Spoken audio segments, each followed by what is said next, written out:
This podcast is sponsored by Active Skin Repair, a skin health company helping people heal with natural, non-toxic medical grade ingredients. Honestly, it's only the one first aid supply we have right now because Active Skin Repair can be used to treat a wide range of skin issues, including cuts and scrapes and burns and sunburn, which is huge here in Arizona, rashes and other types of skin damage. It's also safe and non-toxic, making it suitable for use on all skin types. I use it on my son's mosquito bites all the time. And it can even be used on rosacea and eczema and acne-prone skin. Yeah, it's crazy. And seriously, with over 500,000 happy customers and thousands of 5-star reviews and ingredients that are safe and clean and can be used from your youngest member of your household all the way up to your oldest, everybody has one simple solution for all of your family's skincare needs. So go visit www.activeskinrepair.com to learn more about Active Skin Repair and get 20% off your order. Use code NOGUILT. That's activeskinrepair.com to get 20% off your order. Use the code NOGUILT. Welcome to the No Guilt Mom podcast. I am your host, Joanne Crone, joined here by the lovely and musical Brie Tucker. Ba, ba, ba, ba. Every time we press record here on the podcast, Brie starts us with intro music when we see the countdown on the timer. And then every time it stops, she does the outro music. Yeah, I don't even know why. It was funny because, when we were recording this episode with our guest at the end, I think she made a face and Joanne's like, yeah, that's what Brie does. That's just her music. Oh, no, she didn't make a face. I was just commenting on your outro music. Oh, okay. Yeah. But so I think it's cute. I comment on the cute stuff I see. It's what makes you genuinely you. Oh, there are so many things that make me genuinely me, I think. One of them is also the whole, how I refuse to refer to going to the bathroom as anything other than, I got to go potty. I got to go tinkle. I got to go tinkle. Yeah, that's the thing. That's early childhood for you. Exactly. It would crack me up. I was working at this Uber corporate job before here, and we'd be in a boardroom, and I would, in front of everybody, I'd be like, excuse me, I'm going to go tinkle. I'll be right back. We have a great guest today, Tosha Shore, talking about boys and how we can raise our boys to be more emotionally resilient and have better communication skills. And we dig in a lot, Brie. I feel like you got some good Tosha coaching. I did. I needed it. So it was I feel very empowered now. So I hope everybody walks away feeling as empowered as I do.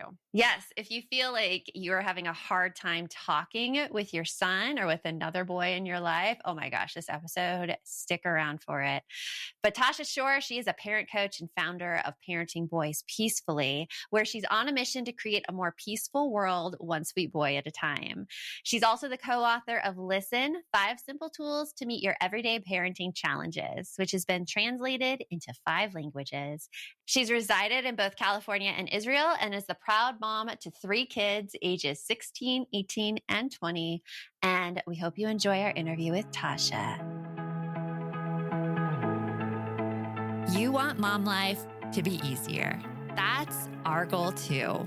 Our mission is to raise more self-sufficient and independent kids, and we're going to have fun doing it.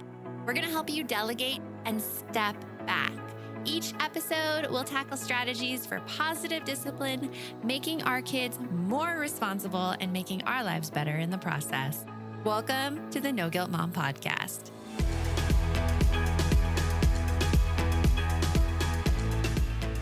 Welcome, Tosha, to the podcast. We are so excited to get into this topic of boys and aggression. And the biggest question I have for you to start this out is why the focus on boys in particular? Great question. One I get asked all the time.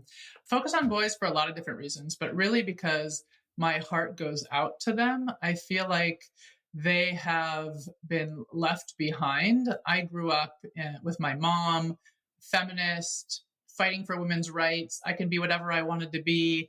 I feel like we've made huge strides for women. We still have a long way to go for girls and women. I'm not saying that we don't, but I think what happened is that in a lot of ways, we've turned the boys into the bad guys. And just poo-pooed them on the side. Oh, they're bad, or they're causing trouble, or they can't deal. And that's not serving them well. It's also not serving our families well. And if you read the newspaper, you'll notice that it's not serving the world well either. Well, there's a loneliness epidemic right now among men in particular because boys aren't being raised with the socialization or the friendship skills, and they're also not feeling comfortable talking to their friends about emotional issues and all these things that provide great mental health. Boys aren't taught how to do. It's true. They're not. And I think there's an expectation also that, especially on the part of moms, I encounter this a lot as I coach moms, where there's this expectation that the boy's going to talk about it. Right. Oh, So, yeah. hey, sweet boy, let's sit down and talk about what happened at school today. Why did you throw your paper at your teacher? Or why did you throw the pencil at your friend? Or whatever. 99.9% of the time, that is not how this young boy is going to process what happened. And so we're trying to force a way of processing that might feel natural for us, but isn't for him. And so part of focusing on boys is figuring out how can we support them maybe in ways that are different than we were supported or that we would want to be supported. Okay, I have to 100% agree with this because I struggle so much, and I always have, to connect with my oldest, my son, because when he was really little, yeah, he would talk about his feelings more. But as he hit elementary school and up, we just hit this thing where I have a really hard time getting him to discuss feelings and how to and I know he's not processing things great, but I'm at a loss as to, I feel like I'm constantly trying to climb up a slippery slope and I just keep sliding back down. Well, Yeah. it's hard. It's hard with boys too, especially asking the question. I think that question is hard for both girls and boys. The why did you do a particular behavior? Because most people have no idea why they did a particular behavior. And you have something you say that aggression is almost always fear in disguise. Can you tell us a little bit more about that? Yeah, I think it's really important to realize that. One of the reasons, the main reason to me that is really important to understand is because it allows us to access empathy in a way that's really hard to access when we don't see things that way. So if we have a boy who is perpetually taunting his younger brother, let's just say, and we're in the mindset of he's a bad kid, what's wrong with him, or blaming ourselves, what did I do wrong to raise such a monster? It's really hard to access empathy. It's really hard to feel warmth or compassion towards that child, which is a prerequisite of being able to help him. Nobody's going to let us help them if they feel like we're not on their team, right? Yeah. But if we can realize there's fear in there, and we might not know what that fear is of or what that fear is about. And in fact, there might not be a real danger, but it might just be that his system is sensing danger. And so he's reacting to something that to us just seems no big deal. But if we can get ourselves in that mindset, then, like I said, we can feel love towards him, we can feel compassion, and we can turn to ourselves and say, okay, this kid is struggling. What might I be able to do to turn things around? How might I be able to connect with this boy? I do see a lot of explosions from my son, and we've been working on this a while, and I'm a big proponent of therapy. Like, he's in therapy right now to talk about emotions and just very emotional centered household. But it's true, when you dig behind the reasons for the outbursts, it's usually a fear-based response. Typically, what sets my son off is his older sister, no surprise, but he thinks that she thinks that he doesn't know anything. And when his intelligence is ever questioned, that is when he just goes off on her. And it's so interesting seeing the reasons behind behavior and behind aggression when we look at it from that fear-based lens. Right. Joanne, that's super interesting, the story that you just told about your boy. It's very common. And I think what's important is to realize that I'm not saying therapy is bad or it's not worth it. And if it's helping, that's wonderful. And I always say to parents and my boys too, I want you to know, and I want your kids to know that there are lots of people in the world who can support them. And it's really a skill to be able to ask for help. This is one of the things that I want our boys to learn how to do, is to ask for help when they need it. But again, if it's not working, right? If the talking about the why isn't working, then we need to look deeper. And many times I find that we're wanting to figure out why for ourselves. Because if we could just figure out, like, why is he exploding like this, then I can make it stop. But just take this example, right? You're saying if his intelligence is brought into question, or if his sister says or does something in particular, he's set off. We can't control his sister, right? Right. Those things aren't necessarily going to stop happening. Mhm. So even if we have the why, and the why is because sister does X, if we can't make sister not do X, then how is the why really helping? And so that's where I come in terms of looking for a more somatic based healing experience that's less dependent on the why and more about trusting the body to heal by releasing feelings. Well, you make an interesting point when you say talking about the why, because my whole approach is that I don't so much want to fix it, but I do want to make him more comfortable in his own skin and his own emotions so that he knows that the feelings that he's feeling, where they might be generating, what thought processes might be generating them, and how to attack those thought processes, or question, actually is a better word, question those thought processes so that he doesn't escalate to that or point. get to the point where he just tries to just numb it all and stuff it all down, right? Yeah, The other toxic, Thank you for saying that. the other toxic part of society that's, you know what, I don't understand these feelings, and let's just be honest, and I'm a guy, so I shouldn't be having them, so we're just going to pretend like they just don't even exist. I'm going to stuff them down until they eventually explode. No, that's not helpful.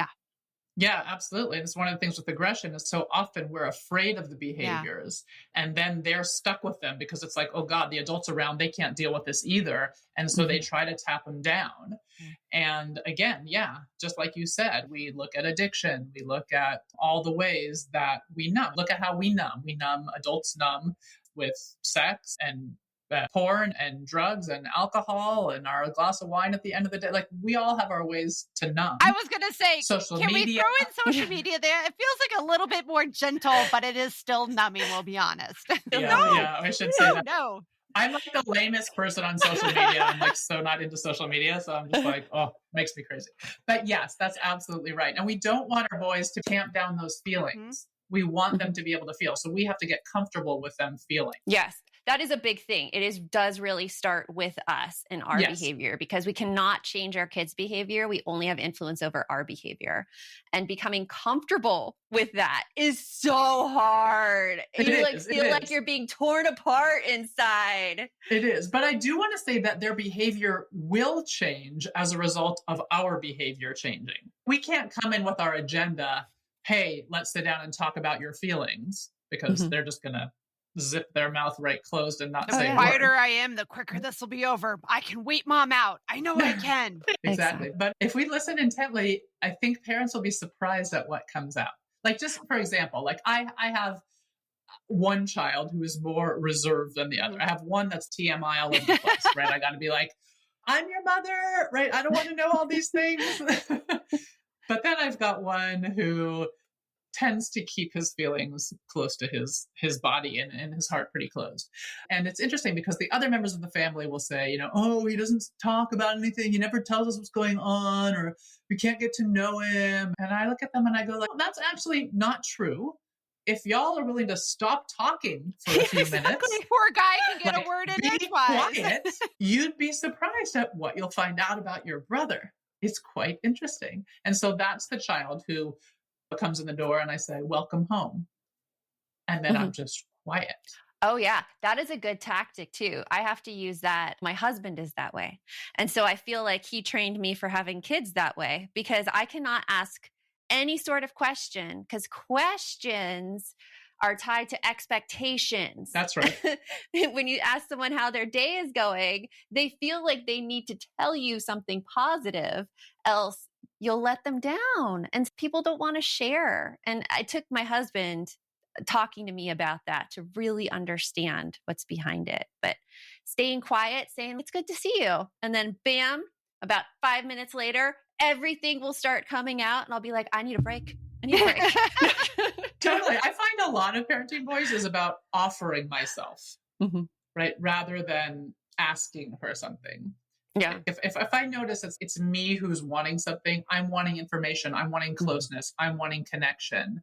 I'm much more successful at getting those things when I offer myself rather than start sort of poking. So how do you offer yourself? Because I'm going to say that, again, I have And Joanne knows my two kids very well. My oldest is my son, and my daughter is only like 15 months behind him. They're very different. My son's very reserved, doesn't want to talk about his feelings. So it's hard for Bree to let go of the walks in the door. How was your day? Because again, he hates that. So to me, offering myself is coming in his room because he never wants to leave his room. Come in his room, he's playing video games. I plop on his bed.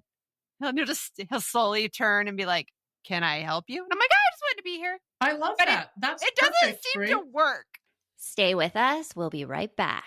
I am a water connoisseur and I cannot handle it when it doesn't taste good. I will toss out water that I'm like, no, that's not good. And that is why we feel like you guys have got to check out AquaTrue. AquaTrue purifiers use a 4-stage reverse osmosis purification process. And their countertop purifiers, they work with no installation or plumbing. I mean, that makes it work for even me. It removes 15 times more contaminants than your ordinary water pitcher filters and are specifically designed to combat chemicals in your water supply. And they have water purifiers to fit every type of home, from installation-free countertop purifiers to higher capacity under the sink options. They even have a Wi-Fi connected purifier and mineral boost options. Yeah, it's really cool. So AquaTrue comes with a 30-day money-back guarantee and even makes a great gift. Today, our listeners, you receive 20% off any AquaTrue purifier. Just go to AquaTrue, that's AQUATRU.com and enter code NGM at checkout. That's 20% off any AquaTrue water purifier when you go to AquaTrue.com and use promo code NGM. Today's podcast is sponsored by MIDI Health. I have to tell you guys, if you are a woman over 40 like I am, and you have started dealing with some crazy stuff like hot flashes, night sweats, insomnia, brain fog, moodiness, vaginal dryness, weight gain, all of these things that you just are like, what the heck is happening to my body? I'm here to tell you, you don't have to accept it as another part of aging. All of these symptoms can actually be related to perimenopause and menopause. And yes, it can start in your 40s, but I have found a solution. MIDI Health. Seriously, this place is amazing. You can have virtual visits. Their clinicians are experts in menopause. They understand the frustrations and they also have full range of care options for you. Schedule a virtual visit and you'll come out of the experience feeling heard and with a plan that will work for you. Book your appointment with MIDI Health today. Visit joinmidi.com. That's joinmidi.com. If you're a parent, I invite you to join us at the Mindful Mama podcast, where it's all about becoming a less irritable, more joyful parent. With sometimes hilarious and always thought-provoking experts and friends, at Mindful Mama, we know that you cannot give what you do not have. And when you have calm and peace within, then you can give it to your children. I'm Hunter Clark Fields, and I can't wait to see you there. Listen in to the Mindful Mama podcast.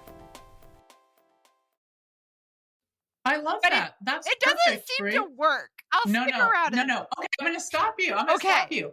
What does that mean? It doesn't seem to work. I don't get anything. What I don't work? get anything out of him. He just goes back to playing his video game, and I sit there for half an hour. Wait. But that means that you're coming in with an agenda. Okay. If it's not working, you're not getting something out of it. So you're leaving frustrated. Yes. But what if you just went without that expectation, without trying to get something out of him? And just because you want to offer your presence and your love, right? Hey, I'd just like to hang out with you.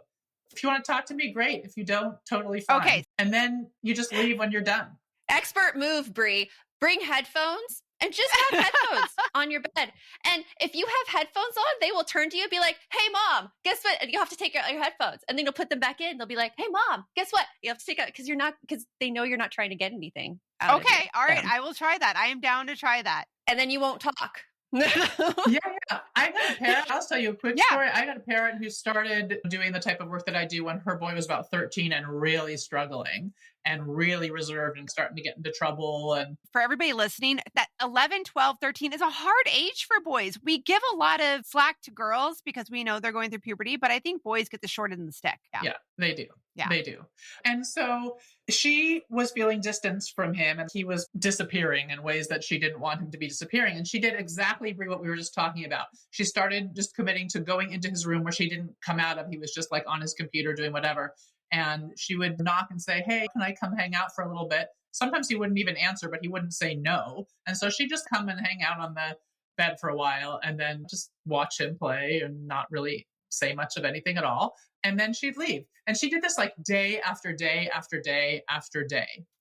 And she would let him know when she was coming and let him know when she was leaving. And it seemed like she would say to me, like, I think he doesn't care. I feel like I'm just like, yeah, exactly. Like, I'm inconsequential. It makes no difference that I'm here. I could be a blob of salt. And that I feel her, sister. I feel her. But let me tell you something. One day she got up to walk out and he said, Mom, wait, I want to show you something. That's like the Holy Grail. And it is. And, he wanted to show her some book about, he was into building model planes or boats or something. I can't remember what. And he wanted to show her. And that then was the beginning of a conversation. But when we've been poking at our kids, it takes time for them to trust that we really are going to meet them where they are, that we really just love them 100% unconditionally, how they are, where they are right now. And if you think about it, that's what we all need to be able to open up. So sometimes it takes weeks of going into the room and sitting there without expectation and leaving with the cheery, thanks for letting me hang out with you for a few minutes. See you later on. And leaving, not another day of no interaction, grump, right? We are helping their system build trust that we really are ready to not plea with them to be different, to be at a different developmental state, to be in a different emotional state, but that we really love them and are ready to meet them exactly where they are. That has to be the starting point. All right, I will do it. I will commit to this more and I will bring my AirPods. Yay! And you're going to email me and you're going to tell me how it goes. I will. Yeah. Okay. Tosha, what else do you recommend that we do to help our boys with emotional regulation and communication skills? I'd say like the number one thing is to work on our own emotional regulation skills. We always have to start with ourselves.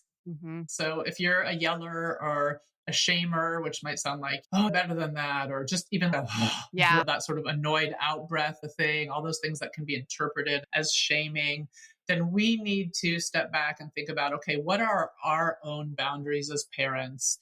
Why do I feel resentful, right? How am I not being true to myself such that I'm feeling resentful towards my child? Because to me, that's a sign that I'm not holding my own boundaries. So looking at our own boundaries, looking at our own wounds. So one prompt that I'll often give parents is to think about what was going on in their life when they were the age that their child is now, the child that they're really struggling with. What was going on in your own life? There are often really amazing parallels. Maybe, Bree, we were talking about the college experience early on. I don't know what your experience was with applying to college, or if you applied, or if you went, or what the pressure was, or what it wasn't. But I'm pretty positive that if you took the time to think back to what that was like for you, you would realize how that experience is influencing the way that you're sort of walking this with your children. And then we can separate. It's, what of that do I want to take with me? And what of that do I want to leave behind? I think that is a good point right there, because I think I'm pretty good at reflecting back on and at what I experienced. Honestly, working with No Guilt Mom has really helped me open up my introspective skills. But that piece right there of what do I want to leave behind, I don't always think about that part of it. Well, it's hard when you're in the moment and you're dealing solely on your reactions because you aren't quite aware of how those wounds have impacted you. That, I think, is where we make those snap actions of the shame that you mentioned, or even the anger or the resentment. It's where that comes from.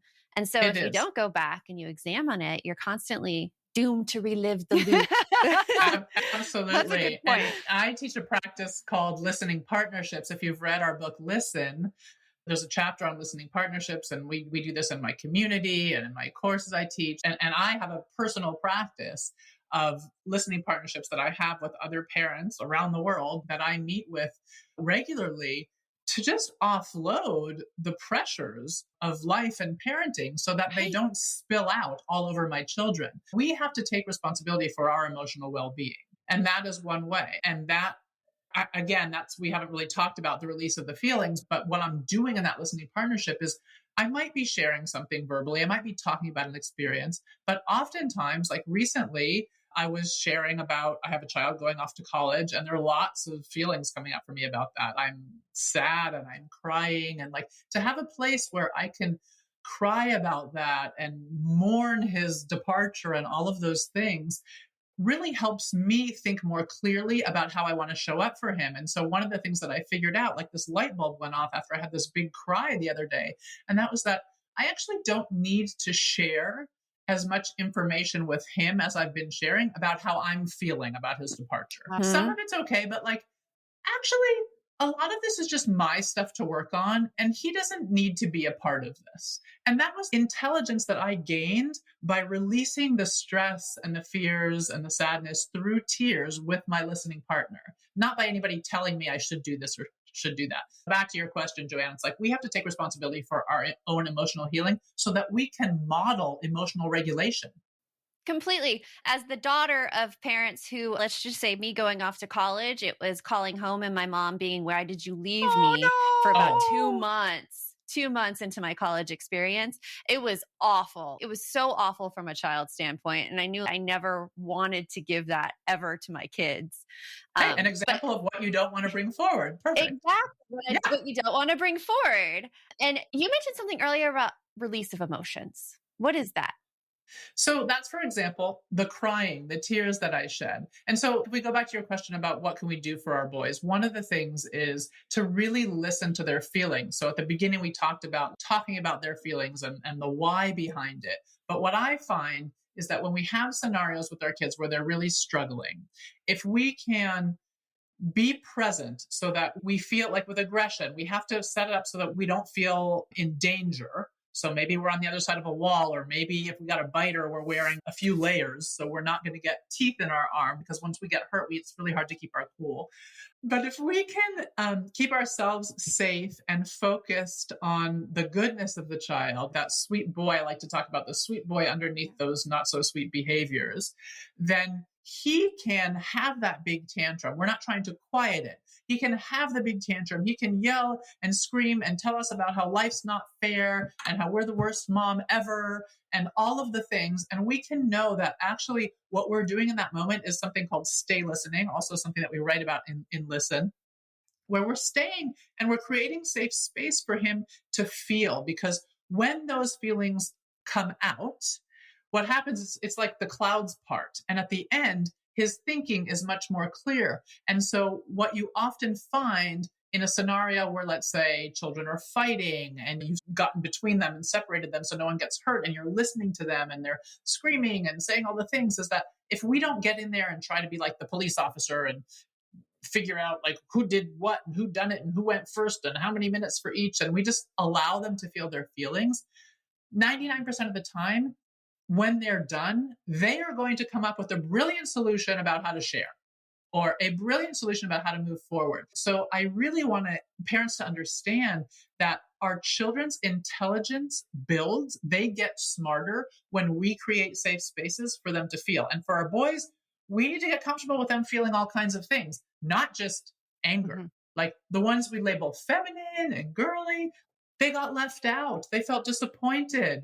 They were teased. They felt embarrassed. They're shy. Like all these feelings, they need a place to take them. They need a place to take them. And for us to not say, oh, it's okay, someone else will invite you to their birthday party. Yeah. No, maybe they will, maybe they won't. Maybe they will, or maybe they won't. But that's not the point. The point is right now, I'm feeling super disappointed, angry, left out, whatever, sad because I didn't get invited. And that's real. And he gets to feel those feelings. Yes. Those are just normal feelings. We don't have to fix it. Stay with us. We'll be right back. Are you overwhelmed by the things that get in the way of you doing what you want to do?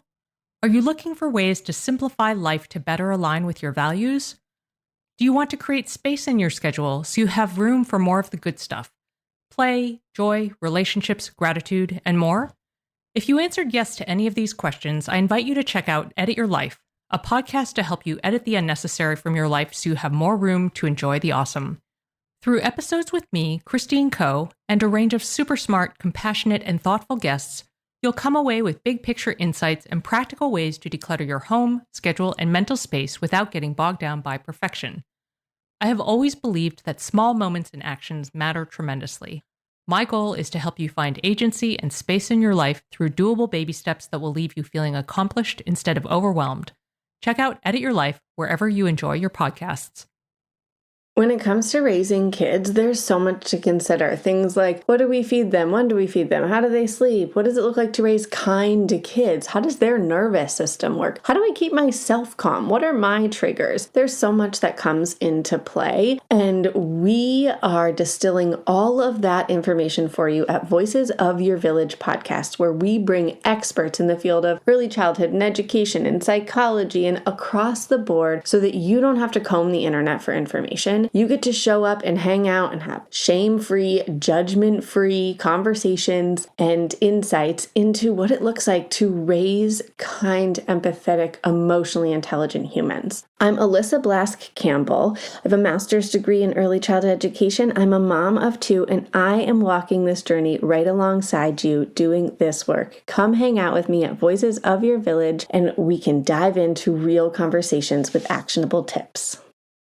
Lynn, this time of year, parenting can be such a flusterclux. You've come to the right place. I'm Lynn Lyons, and I've been treating anxious families for over 30 years. I'm Lynn's sister-in-law and co-host Robin Hudson. Join us for Flusterclux, a podcast for parents who worry. Wait, that's everybody. Yeah, these last few years have felt like one long anxiety attack for so many. Why do you think parents are always surprised that a podcast about anxiety relates to them, even if no one in their house has an anxiety disorder? Well, worry is human. Everyone does it, and anxiety shows up when we face uncertainty. All the parenting tips you've taught me have been essential. I love to break it down into skills we need to manage worry in our families. We've covered so many topics: depression, burnout, meltdowns, perfectionism. Don't forget scary mothers-in-law. Right, but of course that's not my mother-in-law. Because that's my mother. And a listener. As a psychotherapist, I like to teach parents and kids how to respond to everyday moments in healthy ways. Managing anxiety really can be taught. It really can. And I'll even tell you what to say. We talk about serious stuff,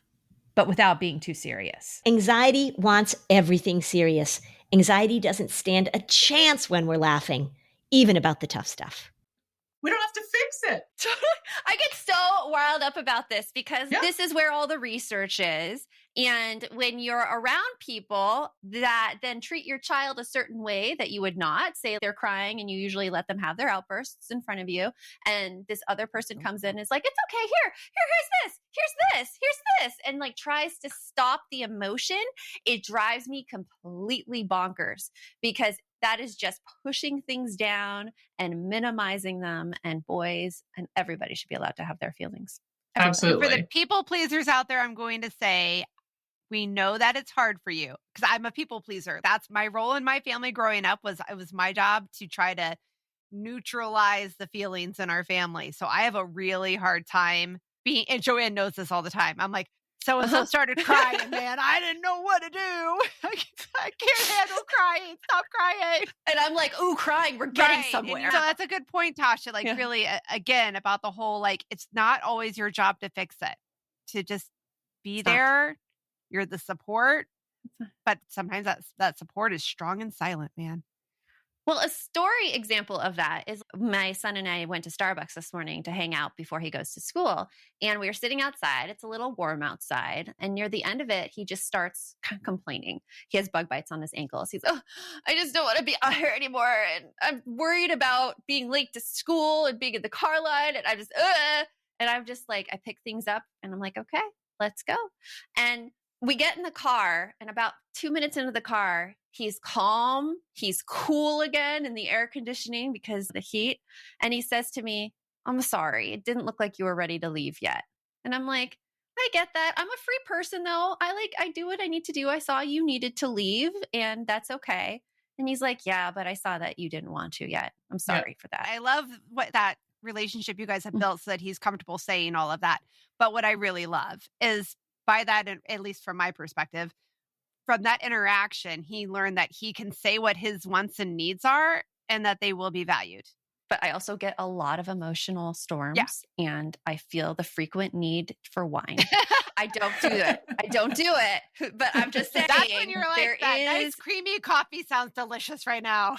Bringing it back to the whole like wanting to numb feelings and needing to let them out somewhere. It is totally necessary because usually those mornings I'm right on the phone with Bree and I'm like, oh, I'm ready to scream at everyone this morning. I'm with you. And I'm glad you're saying this because I want parents to know that there is no perfect parent and we're actually not striving for perfection. No. And one of the biggest gifts I think we can give our kids is the gift of apology because we are going to mess up. We are going to lose it. We are going to act in ways that we wish we could take back. But what an opportunity to be able to come back and say, hey, I'm sorry. That wasn't about you. That was about me. Like I have to do that a lot. But also especially for our boys, because again, I think they're taught this as society has this toxic masculinity of that you're strong, you're a leader, you don't show emotion, you don't cry, and you don't apologize because apologies are signs of weakness. And it's a sign of being a human. It's a human characteristic. It's a lot of pressure to think you're supposed to be perfect, both for our kids to think they're supposed to be perfect and for us to think we're supposed to be perfect. Totally. It is a lot of pressure. It's a lot of pressure. It's a lot of pressure. And we can let it go. Yeah, we could totally let it go. These are such good tips, Tosha, for raising our boys. I want to know though right now, what are you excited about that's coming up in your life? Well, I think the thing I'm most excited about right now is that I'm working on a children's book. Ooh, let's more. Yeah. So I'm not sure like what to tell you exactly, except that I've got a first draft written and I'm about to do some edits and resubmit it to an editor. And I'm hoping that the publishing house will take it on. So maybe by the time this airs, it will be further along in the process. That would be my wish. If not, and there's somebody out here who publishes children's books and would like to hear my story. We might have somebody. Yeah, go to Tosha. Exactly. The book is actually a little bit about something that we didn't get to, which is play and the strategic use of play in the face of challenging behaviors. I smell a follow-up episode coming, Tosha. That's what I smell here. We're going to have a follow-up. Yes. Well, thank you so much for coming on and sharing all this great info with us, Tosha. And we will talk to you later. Thank you. Thanks for having me on. Boys have so many emotions, and I love that Tosha focuses on them because, oh my gosh, I get hit with more emotions from my son, I feel, than my daughter. Although my daughter she's coming.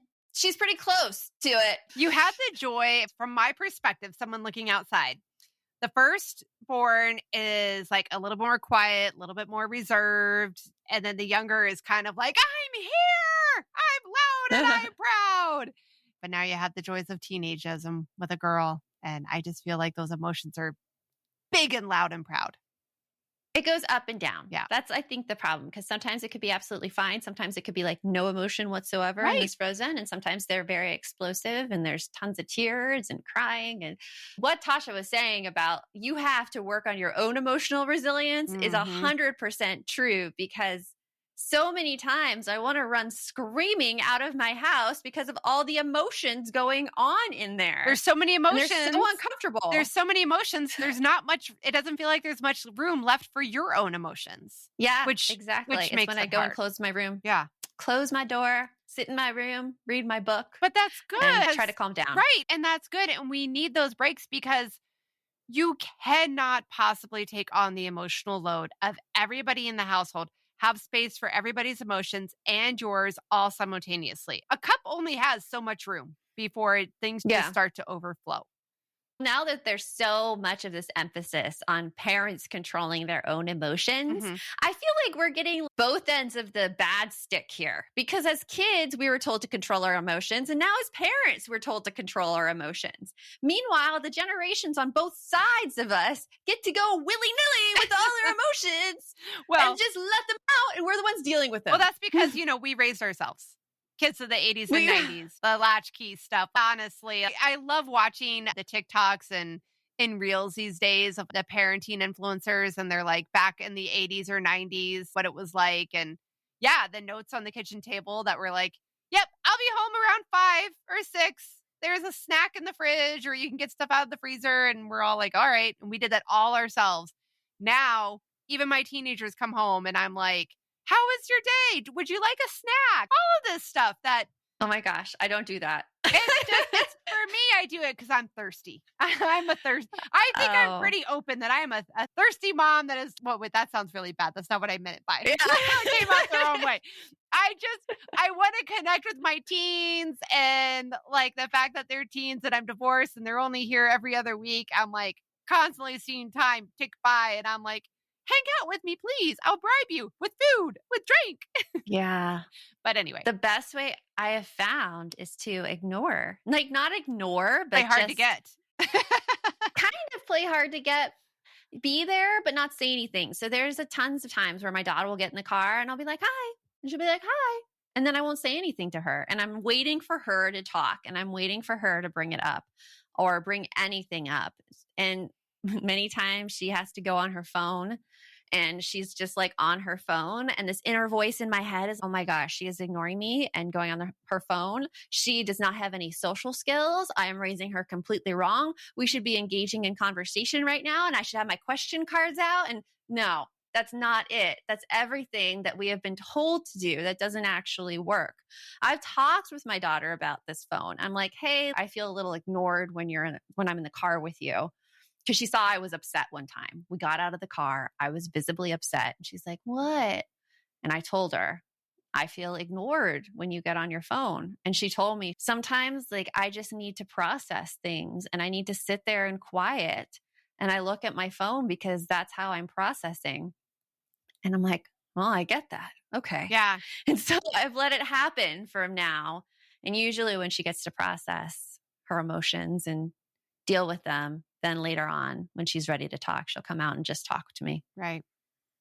It's so hard. There's so much. But again, it's like Tosha said, reflecting back on what it was like when we were that age for our kids, be it really little, elementary, middle, high, whatever it is, and then taking the pieces that we want to carry forward and then leaving those pieces that we didn't want behind.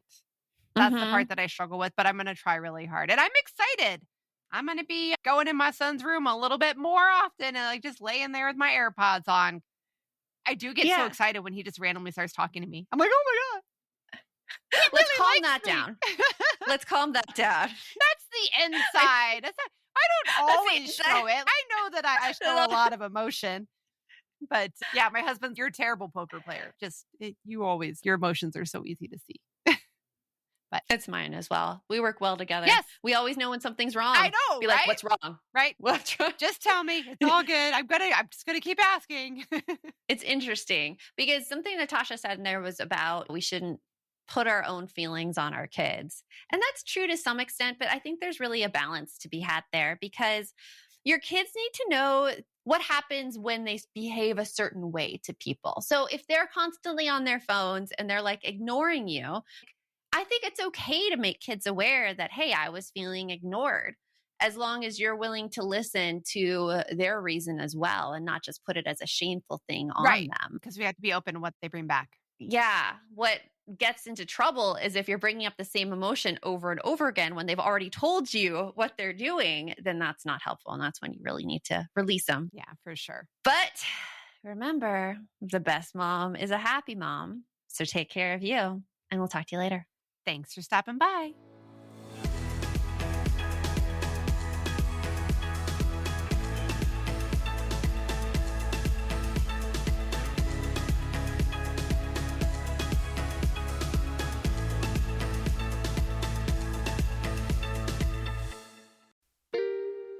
Are you a parent in need of a laugh and a little escape? Look no further. Parenting is a Joke is the podcast you've been waiting for. Hey, I'm Ophira Eisenberg. I'm a stand-up comic and parent. And each week I chat with one of my top comedian pals who, just like you, are juggling careers, busy lives and schedules, and raising a family. You can expect candid stories, hilarious mishaps that happen on stage and at home, and just a lot of laughs. There's no expert advice here. Well, actually, sometimes a good idea does sneak its way in, but mostly just pure, relatable fun to remind you that we're all in this parenting adventure together. New episodes of Parenting is a Joke drop every Tuesday, so tune in, get ready to laugh, unwind, and maybe even feel a little bit better about your own parenting. Because sometimes that's exactly what your therapist, pediatrician, and bartender ordered. Subscribe now on your favorite podcast platform.